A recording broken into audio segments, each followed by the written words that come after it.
My boyfriend constantly called me ugly. Then his plastic surgery got botched. You need to lose at least 10 pounds before my company party, Liam said while pinching the skin on my waist. I can't have people thinking I'm settling for a cow. Liam worked as a personal trainer at an exclusive gym where only models and influencers could afford memberships. He'd come home and point out everything wrong with my body like I was a project he needed to fix. But he had no idea I'd started secretly saving money to leave him. Each time he tore me down, I'd transfer another $20 to my secret account and imagine the day I could walk away forever. Liam's comments got meaner every day. Your nose is too wide for photos, he'd say, while taking dozens of shots until he found one that didn't embarrass him. Then he'd spend an hour editing my face before posting anything because he said my natural features would make him look bad. By our 6-month anniversary, he was circling parts of my body with a red pen like I was homework. I'm just trying to help you become the best version of yourself, Liam would say, while making lists of everything wrong with how I looked. But I'd been saving for 8 months and was only 3 weeks away from having enough for my security deposit. Most guys wouldn't care enough to point out areas for improvement, but I want us both to look amazing together.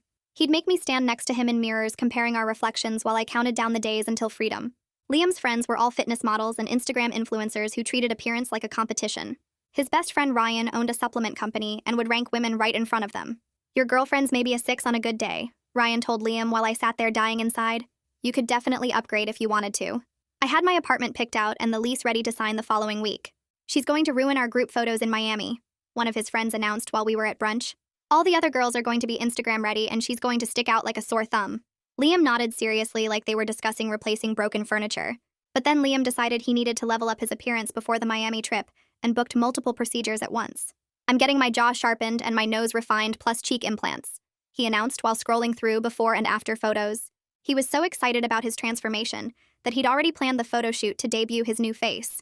I was supposed to sign my lease the day after his surgery and finally escape. But something went horribly wrong during Liam's procedures, and the doctor had to call an ambulance when his face started swelling way beyond normal. The jaw implants shifted and got infected while the nose job collapsed one nostril completely. His cheeks looked like someone had blown up balloons under his skin, and the infection spread to his eye area, making him look like he'd been attacked by bees.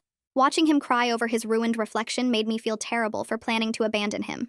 I canceled my apartment viewing and decided to stay, because I thought maybe this experience would humble him and make him a better person. The infection needed 3 more surgeries, but each one made Liam's face worse. His jaw was crooked and lopsided while his nose had a huge dent down the middle.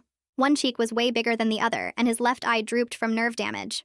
I held his hand through every doctor appointment thinking this tragedy would teach him kindness. But instead of becoming better, Liam turned into a complete monster who blamed everyone else for his problems. This is your fault for not supporting me properly before my surgery, he screamed when his gym fired him. If you'd been prettier, I wouldn't have needed to get work done in the first place. He started treating me worse than ever because I was the only person left who couldn't disappear. His shallow friends ran away the second they saw his ruined face. Nobody wants to look at that while they're working out, his boss explained while Liam begged to keep his job. All the people who used to worship his perfect face now crossed the street to avoid him. Instead of learning anything from being rejected, Liam just got angrier and meaner, especially toward me. You're probably happy this happened to me, he'd snap while staring at his reflection. Now you don't have to feel ugly anymore because we both look like monsters. I realized I'd made a huge mistake staying with him when Liam started taking his anger out on me physically. He'd throw things when he was mad and blame me for everything bad that happened. I should have dumped you months ago, he'd scream during his daily meltdowns. Now I'm stuck with you because no one else will ever want either of us. I started saving money again, but this time I was scared of what he'd do if he caught me. I was secretly packing a bag when Liam caught me putting clothes in my car, and his face twisted into that familiar rage I'd learned to fear. You think you can just leave me after I wasted 2 years trying to fix you?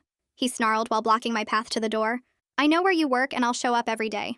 His voice got lower and more threatening as he stepped closer. I held up my hands and forced my voice to stay calm even though my heart was pounding, so hard I could feel it in my throat.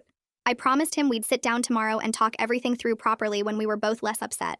Liam's face stayed twisted for another few seconds before he stepped back and nodded slowly like he'd won something. I locked myself in the bathroom as soon as he moved away from the door and sat on the floor with my phone. My hands shook so badly I had to type the message to my coworker 3 times before it made sense. I told her I was sick and couldn't make my morning shift, and she sent back a thumbs up without asking questions. I knew I needed to make a real plan before Liam caught me trying to pack again, because next time he might not just block the door. I stayed in that bathroom for 2 hours until I heard him go to bed, and then I crept out to the couch where I lay awake counting the minutes until morning. The next day, I waited until I heard the shower running before I grabbed my keys and practically ran to my car in the parking lot. I sat there with the doors locked and my phone in my lap trying to figure out what to do next. I searched for domestic violence resources and found a hotline number that I stared at for 5 full minutes before I could make myself dial. A woman answered on the second ring and asked if I was in a safe place to talk right now. I told her I was in my car and my boyfriend was in the shower, and I probably had 20 minutes before he'd notice I was gone. She didn't rush me or act like I was wasting her time, even though I kept stopping to cry. We stayed on the phone for 40 minutes while she asked me questions about what had been happening and how long it had been going on. She helped me understand that blocking my exit and threatening to stalk my workplace wasn't just relationship drama like I'd been telling myself. She said those were serious warning signs of abuse, and that the situation would probably get worse, not better. I felt stupid for not seeing it sooner, but she told me that abusers are really good at making you doubt yourself. She asked if I had family nearby or somewhere safe I could stay, and I admitted that I'd pushed everyone away because Liam always found reasons why my friends were bad influences. She connected me with someone named Lena McLaughlin, who was a local advocate who helped people in situations like mine. Lena agreed to meet me during my lunch break at a coffee shop 3 blocks from where I worked. I got there early and sat in the back corner where I could see the door because I was paranoid that Liam would somehow know where I was. Lena walked in exactly on time, and she looked normal and kind, not like someone who would judge me for staying with Liam after his surgeries went wrong. She sat down across from me, and the first thing she said was that nothing I told her would shock her or make her think less of me. That made me start crying before I even said anything about what had been happening. I told her about the door blocking incident and the threats, and how scared I was that Liam would find out I was planning to leave. Lena listened to everything without interrupting, and then she pulled out a notebook and said we were going to make a safety plan together. She explained that leaving an abusive partner was actually the most dangerous time, and I needed to be strategic instead of just brave. She wrote down specific steps I should take, like keeping important documents at work where Liam couldn't get to them. She told me to set up code words with people I trusted, so I could signal for help without Liam knowing. She said I needed to make copies of everything financial, so I'd have proof of what money was mine if things got legal. Writing it all down made it feel more real and less overwhelming because I had actual steps to follow instead of just panic. I started moving things to my work locker the very next day, in amounts small enough that Liam wouldn't notice my closet getting emptier. I brought an extra pair of jeans and 2 shirts folded flat in my gym bag. The day after that, I brought toiletries and my phone charger and some underwear. Each time I hid something away, it felt like I was taking back a tiny piece of control over my own life. I made copies of my birth certificate and social security card at the library and tucked them into a folder at the bottom of my locker under my winter coat. I photographed every page of our bank statements and uploaded them to a cloud account Liam didn't know existed. Every single item I moved felt dangerous, like I was building a bomb that would explode if Liam discovered what I was doing. But it also felt necessary, like I was finally doing something instead of just waiting for things to get worse. Lena called me on my burner phone 3 days after our coffee shop meeting to check how the safety planning was going. She asked if I'd checked my regular phone for spyware because abusers often use technology to track their partners without them knowing. I felt my stomach drop because I hadn't even thought about that possibility. She walked me through how to check my data usage, and I found weird spikes at times when I definitely wasn't using my phone. There were chunks of data being used at 3 in the morning when I was asleep, and during my work shifts when my phone was in my locker. Lena said that was a pretty clear sign that something was running in the background sending information somewhere. She told me not to delete anything suspicious because that might alert Liam that I knew he was monitoring me. Instead, she said I should get a cheap burner phone for any communication about leaving and keep my regular phone acting normal so he wouldn't get suspicious. I bought the burner phone at a convenience store the next day and paid cash so there wouldn't be a record on our bank statement. I only used it to text Lena and to call the hotline when I needed to talk through my fear. I kept my regular phone charged and visible, and I made sure to use it for normal things like checking social media and texting coworkers about schedule swaps. Having the secret phone felt both powerful and scary because I was actively lying to someone who already scared me. Every time I pulled it out to text Lena, I looked over my shoulder to make sure Liam wasn't somehow watching. The phone lived in my work locker inside a sock tucked into my winter boot where nobody would ever look for it. I felt like I was living 2 separate lives, and keeping them from touching each other took constant attention and energy. Liam showed up at my work on a Tuesday afternoon when I was cleaning equipment between client sessions. I looked up and he was just standing there in the lobby with a paper bag that he claimed was lunch he'd brought to surprise me. But I could tell from his eyes that he was checking up on me to see if I was acting different or suspicious. My manager Henry was at the front desk, and he noticed how I froze when I saw Liam standing there. Henry walked over and very politely told Liam that he couldn't be in the gym area unless he had a membership, and would he mind waiting in the lobby instead. Liam's face did that thing where it got tight and angry, but he couldn't make a scene in public, so he just smiled with no warmth and said he'd wait outside. I watched him walk out through the glass doors, and I felt sick knowing he'd driven all the way here just to make sure I wasn't doing anything behind his back. Henry came over as soon as Liam left and asked quietly if everything was okay at home. Something about the way he asked made me just break down right there next to the weight racks. I told him enough that he understood I was scared and trying to leave, but that Liam was watching me constantly. Henry didn't ask a bunch of questions or try to give me advice he couldn't possibly understand. He just said he was going to adjust my schedule, so I worked during busy times when there were always other people around. He said he'd alert the security guard about Liam and make sure everyone at the front desk knew not to give out any information about my shifts or schedule. He told me I could use his office anytime I needed a private place to make phone calls or just breathe. Having someone at work who knew what was happening made me feel slightly less alone, even though I was still terrified about what would happen when I actually tried to leave. I started taking photos of everything Liam damaged when he got angry. I photographed the dent in the wall from when he threw his phone during a fight about his face. I took pictures of the broken lamp and the shattered picture frame and the door that didn't close right anymore because he'd slammed it so hard. I made sure every photo had a timestamp and I wrote notes about what had happened right before he broke each thing. Lena had taught me that documentation was crucial if I needed to get a protective order because judges wanted to see patterns, not just one bad incident. Building a case against someone I'd lived with for 2 years felt clinical and sad, like I was gathering evidence for a trial that hadn't started yet. But every photo I took was proof that I wasn't crazy or overreacting, and that what was happening was real and dangerous and getting worse. I pulled up the leasing office number on my burner phone and dialed while sitting in my car during my lunch break. A woman named Daisy Garner answered, and I explained that I'd been interested in a studio apartment months ago, but had to cancel. She put me on hold for a minute, then came back and told me there was a wait list, but she could add my name with a note about my situation. She started listing what I'd need, and my chest got tight as she went through each requirement. First month's rent, last month's rent, security deposit, and proof of income all due before I could move in.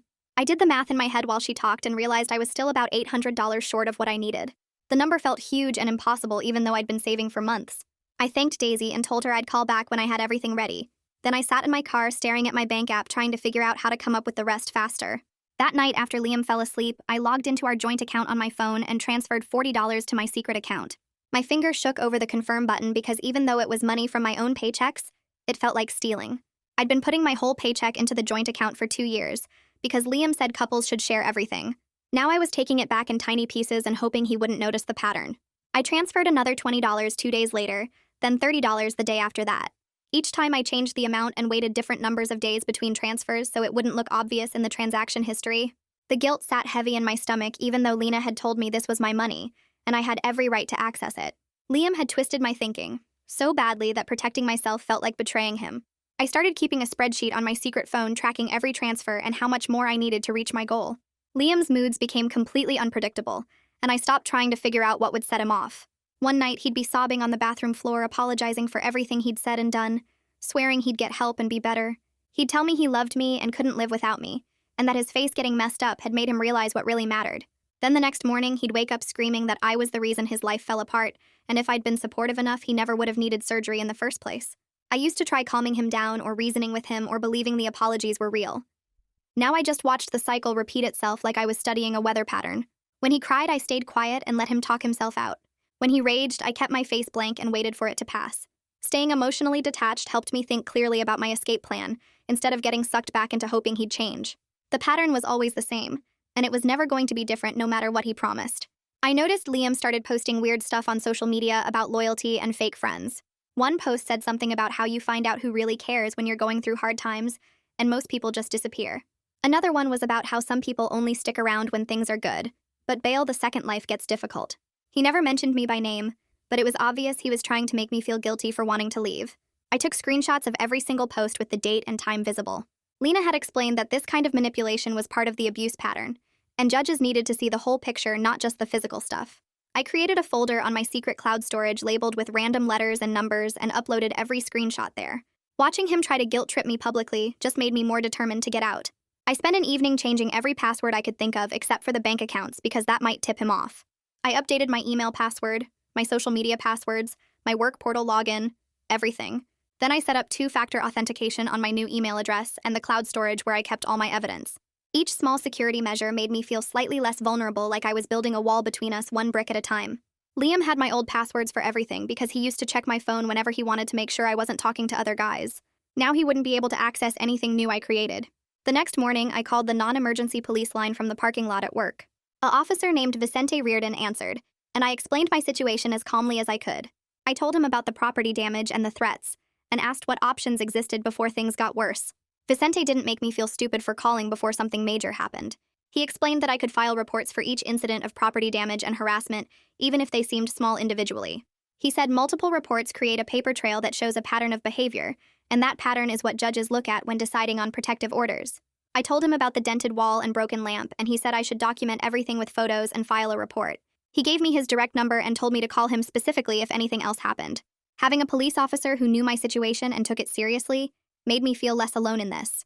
During my shift, I went to my locker and grabbed my spare car key that I kept on a hook inside. I took it home, and the next day I brought it back and hid it in a different part of my locker under some gym clothes. If Liam ever took my main keys to trap me, I'd still have a way to leave. I also started driving different routes to and from work and varying the times I left by 10 or 15 minutes when my schedule allowed. Liam had started timing how long my commute took, and questioning me if I was even 5 minutes later than usual. The constant need to stay unpredictable was exhausting, but it was necessary to keep him from controlling every part of my day.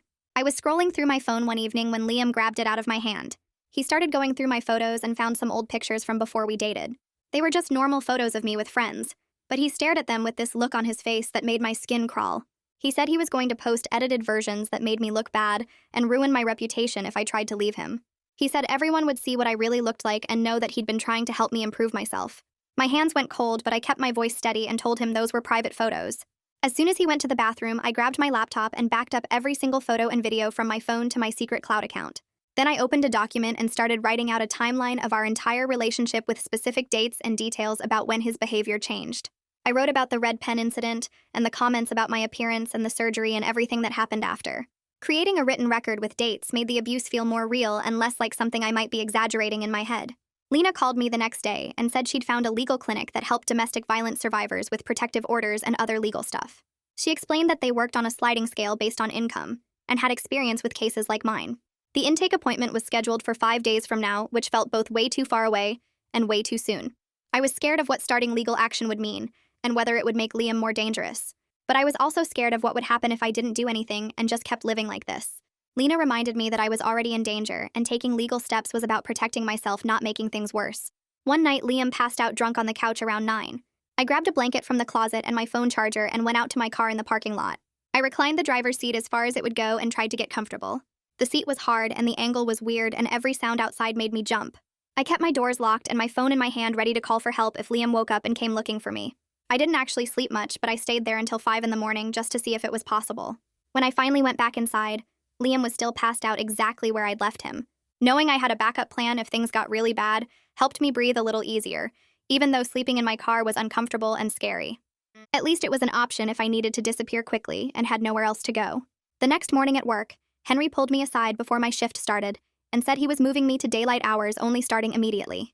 He explained that he'd already talked to the other trainers about covering my evening slots, and nobody had any problem with the switch.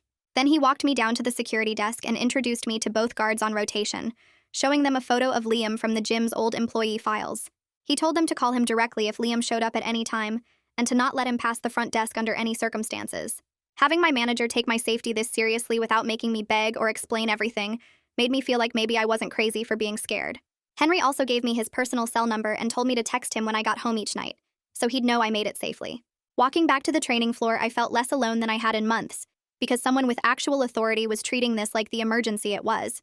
2 days later, Daisy called while I was restocking towels in the equipment room. She said a small studio apartment might be available in about 2 weeks, and I needed to be ready to move fast with my application and deposit money when she got confirmation. The rent was more than I wanted to pay, but it was in a building with security cameras and a locked entry system, which felt worth the extra cost. She explained I'd need first month's rent plus security deposit up front, then last month's rent within 30 days of moving in. And I did the math in my head and realized I was about $400 short of what I needed, even with all my secret saving. Daisy said she'd hold the application for me as long as possible, but other people were interested and she couldn't make any promises. I thanked her and hung up, feeling both excited and panicked about how I was going to come up with the rest of the money in time. The next afternoon, a huge flower arrangement showed up at the gym's front desk with my name on it. The card had 3 paragraphs in Liam's handwriting about how he knew he'd been difficult lately, but his recovery had been hard and he loved me and needed me to be patient with him. He wrote that I was the only person who hadn't abandoned him, and he was grateful for my loyalty and support. Reading his words made my skin crawl because I knew this was just another manipulation tactic to keep me trapped. I took photos of the flowers and the card from multiple angles with my phone, making sure the date and timestamps were visible. Then I opened my documentation file and logged the delivery as attempted manipulation, following the pattern Lena had warned me about. I left the flowers at the front desk and told the receptionist she could take them home if she wanted them, because I didn't need them cluttering up my space. Over the next week, I started moving my most important belongings to my work locker in small batches. I brought my grandmother's jewelry and my favorite books and the photo albums from before I met Liam. Each day I'd take 1 or 2 items from the apartment and replace them with less meaningful things from storage or stuff I didn't care about losing. I rearranged the closet so the empty spaces weren't obvious, and I moved remaining clothes around to fill the gaps. But Liam still noticed something felt different. even though he couldn't figure out exactly what had changed. He stood in the bedroom doorway one evening, staring at the shelves and the dresser with this confused look on his face. Then he asked if I'd gotten rid of some of my stuff, and I told him I was just organizing and decluttering like he always said I should do. He seemed to accept that explanation, but kept looking around suspiciously for the rest of the night. I knew the window for getting out safely was closing fast because eventually he'd realize what I was actually doing. 3 days before my legal clinic appointment, Liam ambushed me in the gym parking lot right after my shift ended. He was waiting by my car when I came out, and he blocked the driver's side door with his body when I tried to get in. He demanded to know why I'd been acting distant and cold toward him lately. I kept my hand in my jacket pocket with my fingers on my phone's record button, starting an audio recording while I tried to keep my voice calm. I told him I wasn't being distant and that I was just tired from work and dealing with stress. He stepped closer and said he knew I was planning something and he wanted to know what it was. I could smell alcohol on his breath even though it was only 6 in the evening. I told him there was nothing to know and I just needed some space to deal with everything. He grabbed my wrist and squeezed it hard enough to hurt and said he wasn't stupid, and he could tell when someone was lying to him. I pulled my hand away and told him he was scaring me and people were watching from the gym windows. That made him look around and notice the security guard standing at the front door. He stepped back and said this conversation wasn't over, but he'd let me go home for now. I got in my car and locked the doors immediately, then sat there shaking for 10 minutes before I felt steady enough to drive. The legal clinic appointment went better than I expected. The attorney looked through all my documentation and photos and said I had a strong case for a temporary protective order. She helped me fill out the petition forms, listing specific incidents with dates, and describing the pattern of escalating threats and intimidation.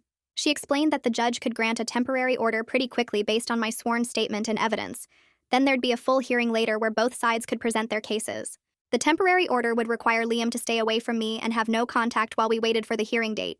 She said the process usually took 1 to 2 weeks from filing to getting the temporary order issued.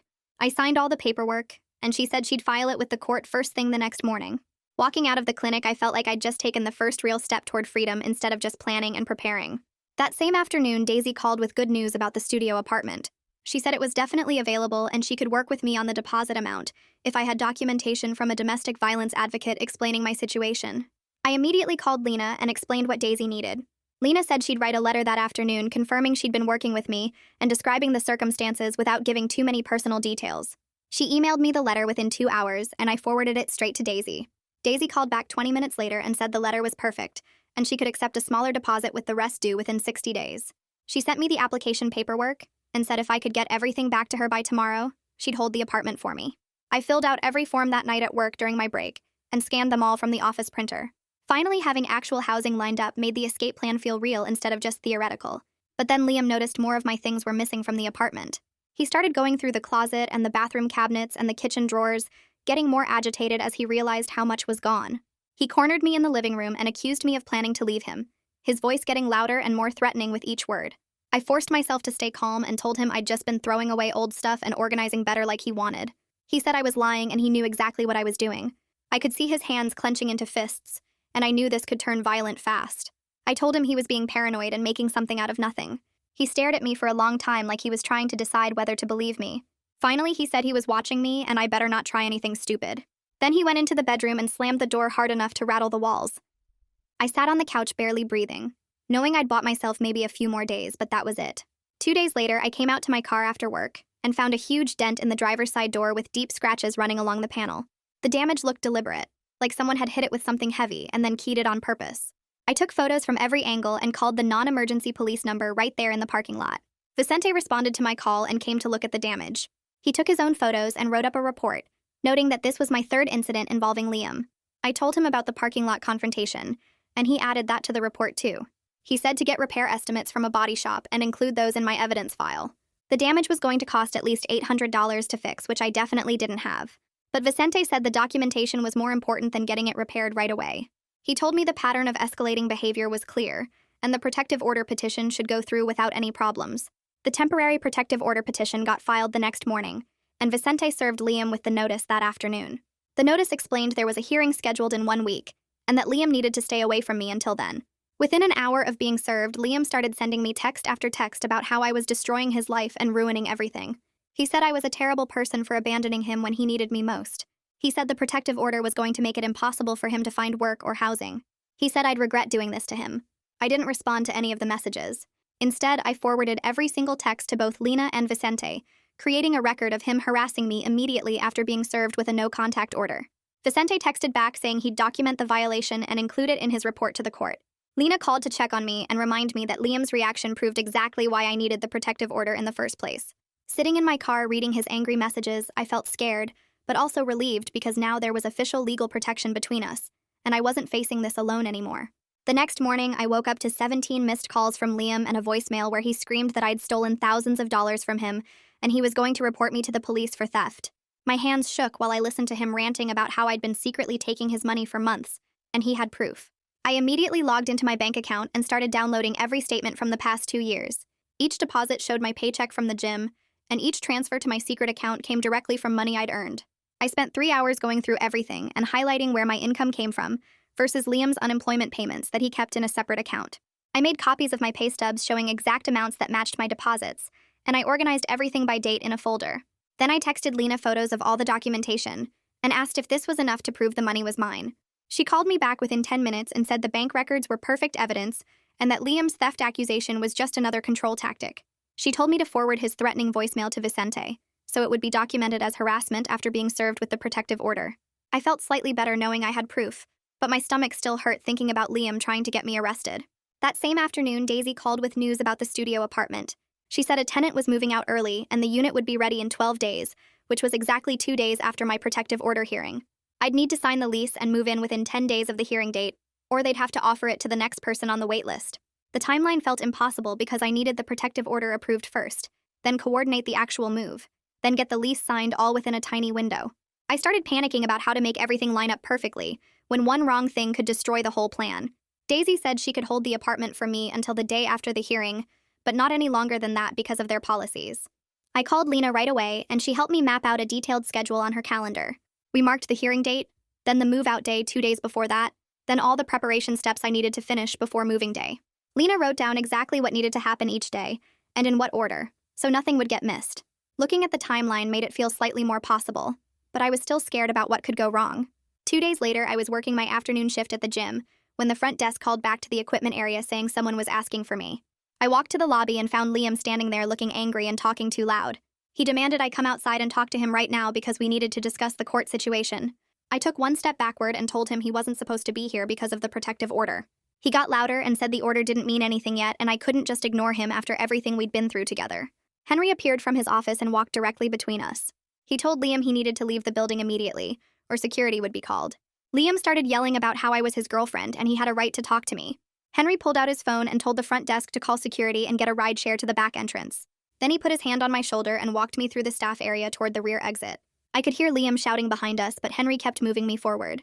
The security guard arrived and started escorting Liam toward the front door while Liam screamed threats about how this wasn't over. Henry waited with me at the back entrance until the ride share pulled up and he made sure I got in safely.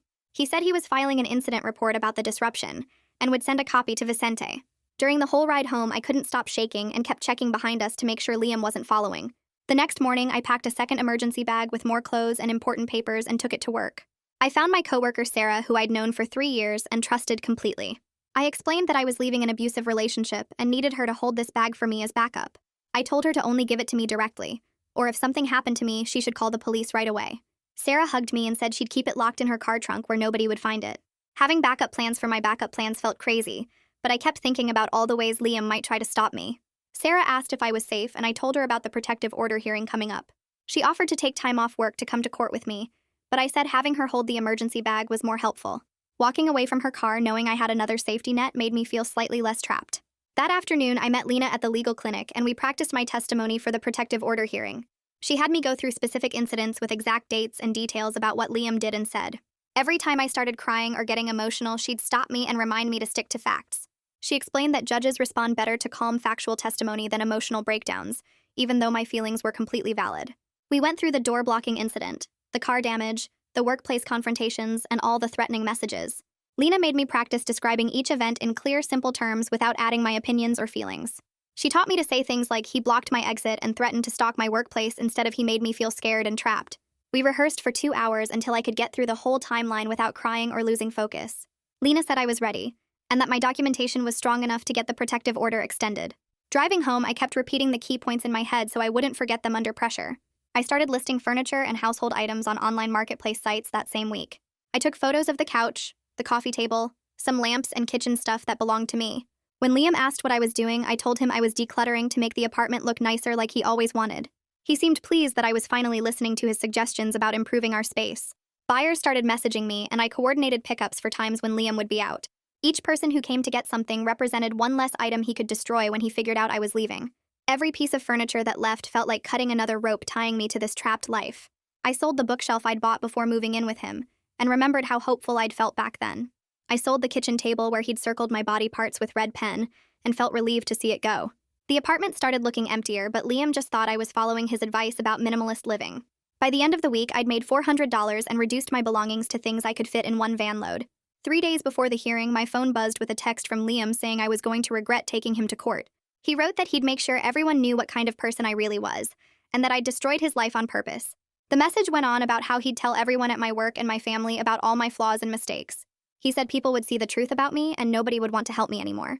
I read it twice while my heart pounded, and then I took screenshots of the entire conversation. I forwarded the screenshots to both Lena and Vicente without typing any response back to Liam. Lena texted back immediately saying this was perfect evidence of continued harassment and threats. Vicente replied that he was adding it to his report, and that these kinds of messages would help at the hearing. Not responding to Liam felt powerful, because I was letting his own words build the case against him, instead of getting pulled into his drama. The next day at work, Henry pulled me aside and said he had my next day off marked on his calendar. He offered to help me move since he knew the hearing was coming up soon. I almost cried with relief because having someone physically strong and protective there would make everything feel safer. Henry said he'd bring his truck too in case I needed extra space beyond the rental van. He told me to text him the exact time and address, and he'd be there ready to work. I thanked him about 5 times, and he just said that nobody should have to escape alone. Knowing Henry would be there made the plan feel actually possible instead of terrifying. But I was still scared about what Liam might do when he realized I was really leaving for good. I kept imagining him showing up and causing a huge scene or getting violent. Henry must have seen the fear on my face because he said we'd work fast and get everything done quickly. He also said if Liam showed up, he'd handle it while I stayed safe.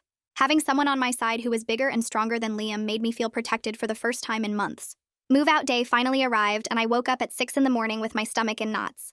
I'd checked Liam's probation schedule and knew he had a mandatory check-in appointment at 9 that would keep him away for at least 2 hours. I rented a small cargo van from the place down the street and drove it to the apartment complex. Henry was already waiting in the parking lot when I pulled up. We didn't waste time talking and just started loading boxes I'd packed the night before while Liam was passed out. Henry carried the heavy furniture while I grabbed bags of clothes and personal items. We moved everything in silence and kept watching the parking lot entrance for Liam's car. Every noise made me jump and my hands were sweating so badly I kept dropping things. Henry stayed calm and focused and kept us moving at a steady pace. We got my bed frame disassembled and into the van along with my dresser and the few remaining items I cared about. The apartment looked sad and empty with just Liam's stuff scattered around. I grabbed my documents from their hiding spot in the closet and threw them in a box. We'd been working for about 90 minutes when I heard a car door slam in the parking lot. Liam's voice echoed up the stairwell before I even saw him. He was yelling my name and his footsteps were pounding on the stairs. Henry and I both froze with boxes in our hands. Then Liam appeared at the top of the stairs and his face twisted into that expression I'd learned meant danger. He looked at the van parked below and then at us carrying my things, and his whole body went rigid with rage. He moved to block the stairwell exit and planted himself in the middle so we couldn't get past. His voice came out low and mean when he said I wasn't going anywhere until we talked. He demanded I give him my phone right then because he knew I'd been planning this behind his back. Liam said he deserved to see what I'd been hiding and who I'd been talking to about him. He took a step closer and I backed up against the railing. Henry moved between us and told Liam to step aside. But Liam just kept demanding my phone and saying he had a right to know what I'd been plotting. His hands were shaking and I couldn't tell if he was about to cry or explode. Everything I'd been afraid of was happening right now, and I had to figure out what to do before this got worse. I looked at Henry and forced my voice to stay steady when I asked if he remembered to lock the storage unit. Henry's eyes met mine, and I saw the moment he understood what I meant. He pulled out his phone and started recording video while he told Liam to step aside and let us leave.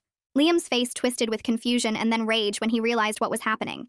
He lunged forward and grabbed my wrist so hard I felt his fingers dig into my skin.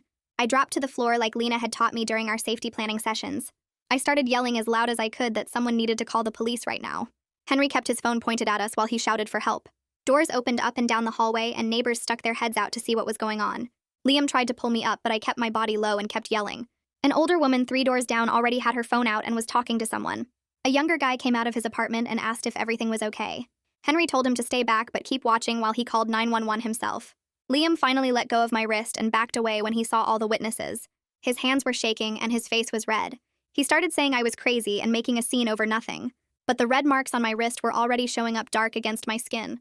Henry kept recording everything while we waited for the police. My heart was beating. So fast I thought I might throw up. Liam paced back and forth on the landing and kept muttering about how I was ruining his life. The neighbors stayed in their doorways watching. Nobody came closer, but nobody went back inside either. It felt like forever before I heard sirens getting louder. Vicente pulled up in his patrol car and came up the stairs with another officer. He looked at me sitting on the ground and then at Liam and then at Henry still holding his phone up. Vicente separated us right away and had the other officer take Liam down to the parking lot. He asked if I was hurt and I showed him my wrist. He took photos with his phone and wrote down what happened. Henry showed him the video he'd recorded of everything. Vicente talked to the older woman who called 911 first, and she told him she heard me screaming and saw Liam grab me. The younger guy confirmed he saw the same thing. Vicente wrote everything down in his notebook. He told me this was my third report about Liam, and that I had a protective order hearing coming up. He said this fresh incident with witnesses and video evidence would help my case. Vicente called someone on his radio and then told me a judge was still at the courthouse handling emergency orders. He said we could go right now and try to get a temporary order based on what just happened. I nodded and stood up with shaky legs. Vicente went downstairs and talked to Liam for a long time. I could hear Liam's voice getting louder, but I couldn't make out the words. Vicente came back up and said we should go to the courthouse now while everything was fresh. Henry said he'd stay with the van until I got back. I rode in Vicente's patrol car to the courthouse, and my hands wouldn't stop shaking. The judge saw me within an hour, and I showed her the marks on my wrist and the photos Vicente had taken. I told her about the move-out attempt and how Liam blocked the exit and grabbed me. The judge looked at Vicente's report and the witness statements. She signed the temporary protective order right there, and Vicente went back to serve it to Liam. The judge told me the order meant Liam had to stay away from me and my workplace, and if he came near me, he'd be arrested immediately. I felt something loosen in my chest when she said that. Vicente drove me back to the apartment complex and Liam was gone. His car wasn't in the parking lot anymore. Vicente said he'd served the order and warned Liam that any contact would mean jail time. Liam had driven off making threats under his breath, but he was legally required to stay away now. Henry was sitting in the van waiting, and he looked relieved when he saw me. We finished loading my stuff while Vicente waited in his car nearby. Every time I went back into the apartment, I expected Liam to appear, but he didn't. We got the last boxes and my kitchen stuff packed up. I grabbed my laptop and chargers and the few photos I actually cared about. The apartment looked empty and sad with just Liam's things scattered around. I didn't feel bad about leaving anymore. I went to the office and turned in my keys with a written statement about what happened. The woman at the desk looked uncomfortable, but she took the keys and the letter. Henry drove the van to my new studio, and Vicente followed us there. Daisy was waiting with a contractor who changed all the locks even though Liam never had keys to this place. The contractor installed a deadbolt and a chain lock. He showed me how everything worked and gave me the only copies of the new keys. Daisy handed me a packet about the building's safety features and the domestic violence support program. She said my mail would be held at the office so my address wouldn't show on any packages. Henry and I unloaded everything into the studio, and it felt strange seeing my stuff in this new space. Vicente checked all the windows and doors before he left. He gave me his card again and said to call immediately if Liam showed up anywhere. 3 days later, I sat in the courtroom for the full protective order hearing. I had my folder with all the photos and texts and audio recordings. I had the witness statements from the neighbors and Henry's video. Liam sat on the other side with an attorney who kept whispering to him. The judge called me up first, and I told her everything. I started with the comments about my appearance and moved through the escalating abuse. I showed her the photos of bruises and the dented car door. I played parts of the audio recordings where Liam threatened me. I submitted the text messages where he said he'd show up at my work. Liam's attorney tried to make it sound like normal relationship drama that I was blowing up. He said couples fight and sometimes things get heated. But the judge looked at all my documentation, and the pattern was clear. She asked Liam's attorney if he had any evidence to dispute what I was saying. He didn't have anything except Liam's word that I was lying. The judge extended the protective order for 2 full years. She said Liam had to stay at least 500 feet away from me at all times. He couldn't come to my home or my workplace or anywhere I was. He couldn't contact me directly or through other people. He couldn't post about me on social media. If he violated the order even once, he'd be arrested immediately. Liam's face went red and he started to stand up, but his attorney pulled him back down. The prosecutor talked to Liam's attorney in the hallway after the hearing. They came back and the prosecutor explained the plea deal. Liam would get probation instead of jail time. He'd have to do anger management classes. He'd have to go to counseling for his body image issues. He'd have to keep the no-contact order in place. If he completed everything and didn't violate the order, this wouldn't go on his permanent record. His attorney told him to take the deal because going to trial would be worse. Liam agreed in a quiet, angry voice. The judge made it official and we all left the courtroom. My first week alone in the studio was harder than I expected it to be. I jumped at every sound from the hallway. I checked the locks on my door at least 10 times before bed. I pushed a chair under the doorknob every night even though I had the deadbolt and chain. Freedom felt weird and unsafe after living in survival mode for so long. I'd wake up in the middle of the night thinking I heard Liam's voice. My body was so used to being on high alert that I couldn't relax. I barely slept that whole first week. Every car door in the parking lot made my heart race. Every footstep in the hall made me freeze. I kept my phone charged and next to me at all times. I had Vicente's number ready to call. Part of me kept waiting for Liam to show up and break down the door. The rational part of my brain knew he'd be arrested if he came near me. But the scared part didn't believe I was actually safe yet. Lena called me at the end of that first week and asked how I was doing. I told her about the hypervigilance and the fear and the chair under the door. She said everything I was feeling was completely normal. She gave me the name and number of a therapist who worked with domestic violence survivors. I called and got an appointment for the next week. The therapist's office was in a quiet building with a waiting room that felt calm. She came out to get me and brought me back to her office. I sat on a comfortable chair and she asked me to tell her what brought me in. I started talking and couldn't stop. I told her everything about Liam and the abuse and the escape. She didn't look shocked or judgmental. She just listened and took notes. When I finished, she said that hypervigilance and fear were normal responses to trauma. She said my body had learned to stay in danger mode and it would take time to feel safe again. We scheduled sessions twice a week. She said we'd work on helping my nervous system calm down and processing everything that happened. She validated that what I went through was serious and that healing would take time and support. I left her office feeling like maybe I could actually get through this. Maybe I could learn to feel safe again. Maybe freedom wouldn't always feel this scary. The next morning, I went back to work and Henry called me into his office before my shift started. He had a folder with Liam's photo printed from social media and a typed document outlining new security procedures. The photo would go at the front desk where the security guard sat, and every staff member would get a copy during the next team meeting. Henry explained that anyone who spotted Liam needed to call the police immediately without confronting him or warning him first. He arranged for security to walk me to my car at the end of every shift and gave me a special code word to text him if I felt unsafe during work hours. Seeing Liam's face printed on official security documents made the whole situation feel more real and protected at the same time. Henry filed everything in a locked cabinet and told me the gym's legal team had reviewed the plan to make sure they were doing everything possible to keep me safe. I felt my shoulders relax slightly during my shift, knowing that my workplace was actively watching out for me instead of pretending nothing was wrong. 2 days later, Daisy called and asked if I could stop by the leasing office after work. She had paperwork for a special program the apartment complex offered to domestic violence survivors. The program included anonymous mail handling where the office would accept my packages and letters without putting my unit number on anything. They also waived the pet deposit completely if I wanted to get a dog for security and companionship. Daisy explained that the property management company had partnered with local domestic violence organizations to create these accommodations after several residents had needed them. She handed me information about the program and assured me that only she and one other manager knew about my situation. I signed the paperwork and felt grateful that these small changes made me feel supported rather than like a victim everyone pitied. The anonymous mail handling especially helped since I worried about Liam somehow finding out my exact unit number. Vicente called me the following week with an update on Liam's case. Liam had enrolled in his mandated counseling program and attended his first 2 sessions without missing any. He also completed his intake appointment for the anger management classes that were part of his probation requirements. Vicente told me the case remained open and active, which meant any violation of the protective order would result in immediate arrest and jail time. The prosecutor was monitoring everything closely and had flagged Liam's file as high priority because of the escalating violence pattern. Vicente reminded me to document anything suspicious and to call him directly if I saw Liam anywhere near me. Knowing the system was actually working and that people were paying attention made me feel slightly more confident that the protective order meant something real. I went home and blocked Liam's number in my phone along with all his social media accounts. I unfollowed and blocked anyone who might report back to him about what I was posting or doing. The burner phone stayed active and charged in my nightstand drawer as backup for emergencies. Cutting off even the possibility of contact felt like closing a door I had been holding open way too long. I could not see his messages or calls anymore, which meant I could not obsess over what he might be saying or threatening. The silence felt strange after months of constant texts and notifications, but it also felt necessary for moving forward. I started setting small goals for myself instead of just surviving each day. 3 consecutive nights of decent sleep became my first target, and I actually managed it by the end of that week. Cooking one real meal instead of eating snacks and crackers became another goal, and I made pasta with vegetables that I ate at my tiny kitchen table. Going one day without checking over my shoulder constantly seemed impossible, but I tried anyway, and noticed myself getting slightly better at it. Each tiny victory felt significant after months of just trying to make it through without something bad happening. I bought a journal and started tracking these small wins because my therapist suggested it would help me see progress when everything felt overwhelming.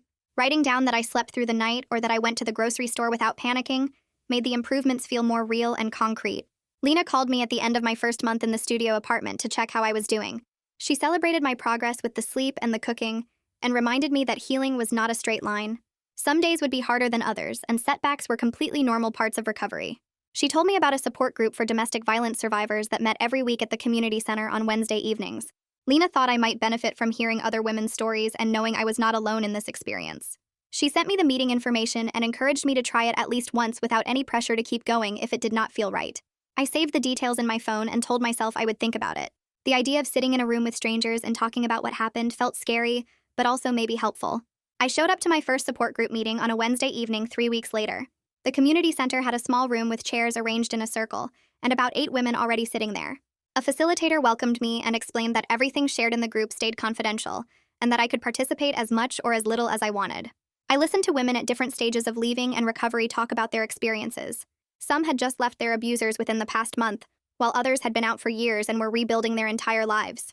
One woman talked about the hypervigilance, and how it took almost a year before she stopped jumping at every sound.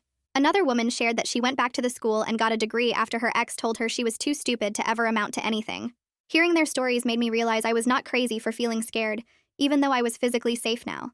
Knowing other people had survived similar situations and were actually doing okay gave me hope that my own path forward was possible. I went back the next week and the week after that. 3 months after moving out of the apartment I shared with Liam, I realized something during my morning routine.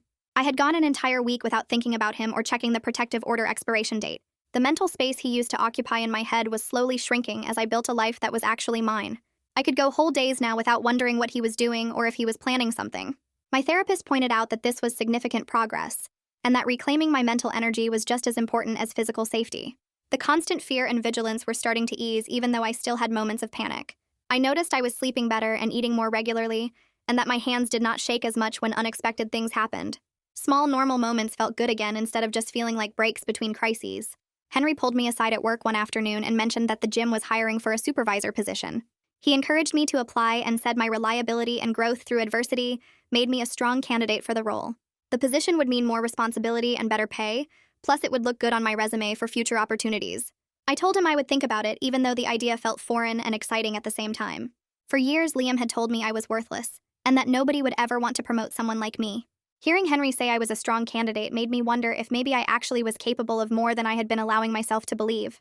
I filled out the application that evening and submitted it before I could talk myself out of trying. I went to the animal shelter the following weekend and walked through the rows of kennels looking at dogs. A small mixed breed with wiry brown fur and alert ears caught my attention. The shelter volunteer explained that she was about 2 years old and had been found as a stray.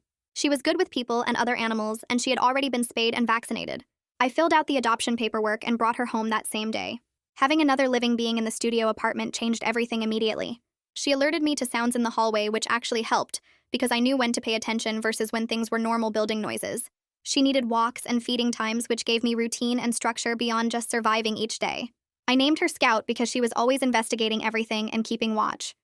Taking care of her gave me purpose and made the apartment feel less empty and scary. She slept on a dog bed next to mine, and her presence helped me relax enough to sleep through most nights. Daisy stopped by one afternoon to drop off some mail that got mixed up, and mentioned that 2 other women in the complex were also domestic violence survivors who used the same housing program. She asked if I wanted their contact info, and I said yes immediately, because the idea of having neighbors who understood felt comforting. We started a group chat where we checked in daily and shared resources like which therapists had openings or which food banks had the best hours. Meeting them for coffee in the courtyard the first time felt awkward, until one of them showed us the pepper spray she kept on her keys, and we all pulled ours out too and laughed about our matching safety keychains. We texted each other when we heard weird noises or felt scared, and knowing they were just buildings away made the fear less heavy. One of them worked nights, so she would text me good morning when she got home, and I would text her good night before bed, which created this rhythm of checking that we were all okay. The support group facilitator mentioned that several members attended a self-defense class together at the community center on Saturday mornings. I signed up that week and showed up nervous but determined to learn how to protect myself physically, instead of just running away. The instructor was patient and focused on practical moves for getting away from someone rather than fighting back, which felt more realistic for my actual size and strength. Learning where to strike and how to break different types of grabs made me feel capable instead of helpless for the first time since leaving. The other women from support group were there, and we practiced together and encouraged each other when moves felt hard or scary. After class, we would get coffee and talk about our progress and plans, which made Saturday morning something I looked forward to instead of dreaded. Scout came with me sometimes and waited outside with the instructor's dog, which made me smile because even my dog was building a social life. 6 months after moving into the studio, I was sitting on my small couch with Scout curled up against my leg, and I realized I felt genuinely peaceful. I had signed a lease in my name alone without anyone co-signing or questioning my ability to pay rent. I cooked meals in my tiny kitchen without apologizing for the smell or the mess or taking too long. I looked in the bathroom mirror while brushing my teeth and saw just my face without hearing Liam's voice listing everything wrong with my nose or skin or weight. The apartment was mine, and the furniture was mine, and the decisions about what to watch or eat or do were completely mine. I still had hard days where I checked the locks multiple times or jumped at sudden sounds, but those moments were getting fewer and further between. My savings account was growing steadily, and my work performance had improved enough that Henry submitted my name for the supervisor position. The support group and self-defense class and informal network with my neighbors created this web of people who cared whether I was okay. Scout needed walks and meals which gave structure to my days beyond just surviving. I was building a life where I felt safe and supported and finally free to become whoever I wanted to be, without someone telling me I was worthless or ugly or wrong. That's how it all went down from my side. But now I want to hear yours. What would you have done differently? Drop a comment below. I'll be reading through them. You always bring the best insights.